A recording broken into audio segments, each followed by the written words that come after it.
செங்கோட்டை தாலுகாவுக்கு உட்பட்ட கற்குடி பகுதியில் அமைந்துள்ள தவணை விளக்கு என அழைக்கப்படும் இடத்தில் சுடலை மாடன், வனகாளி அருளால் சுடலை மாடன், சித்தர் இசக்கி பல ஆண்டுகளாக மக்கள் சேவையில் ஈடுபட்டு வருகிறார்.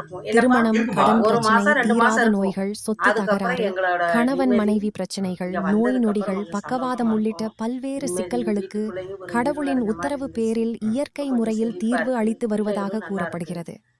செவ்வாய், வெள்ளி, அமாவாசை நாட்கள் மட்டுமன்றி பிற நாட்களிலும் பக்தர்கள் திரளாக வந்து சுடலை மாடன் சித்தரின் ஆசியை பெற்று தங்களது குடும்ப நலனுக்காக வழிபட்டு செல்கின்றனர். செங்கோட்டை கொல்லம் தேசிய நெடுஞ்சாலையில் கற்குடி பகுதியில் இறங்கி தவணை விளக்கு குறித்து கேட்டால் கோவிலுக்கு வழிகாட்டுவதாக தெரிவிக்கப்படுகிறது. இடப்பிரச்சனை, திருமண பிரச்சனை, ஆண் பெண் வசியம், கல் அடைப்பு, வரம்பு பிடிப்பு, மஞ்சக்காமாலை, சிறு குழந்தைகளின் குரல் தட்டுதல், பெண்களின் உடல்நலக் குறைகள் உள்ளிட்ட பல்வேறு பிரச்சனைகளுக்கும் அருள்வாக்கு வழங்கி வருவதாக கூறப்படுகிறது. கண்டிப்பா பேரே குணமாகுவா. சரி, உங்க பையன் பேர் என்ன பேரு? மாரசாமி. பொண்ணு பேர் உங்க மருமா பேரு? வள்ளியம்மா. இந்த நோயோட இருக்க பொண்ணு பேர் என்ன பேரு? பவித்ரா. பவித்ரா மூத்தவளா இளையவளா? பையனுக்கு நேரம் இளையவா. இளைய பையன் பேர் என்ன பேரு? மாரசாமி. மாரசாமி. மாரசாமி இல்ல, வினயசாமி.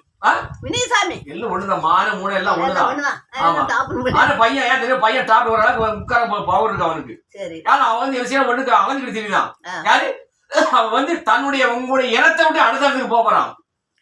போறானா போகலையா? போறான். உண்மையா சிவகுமார். சிவகுமார் பொண்ணுதான் சூப்பர் பண்ணிருக்கா. யாப்ப வர நீங்க இன்னும் சொந்தத்துல வேற மாதிரி சொல்லிட்டு இருக்கீங்க. சொந்தத்துல வயசு என்ன ஆகுது? வயசு 30 முடிஞ்சு 31 நடக்கு.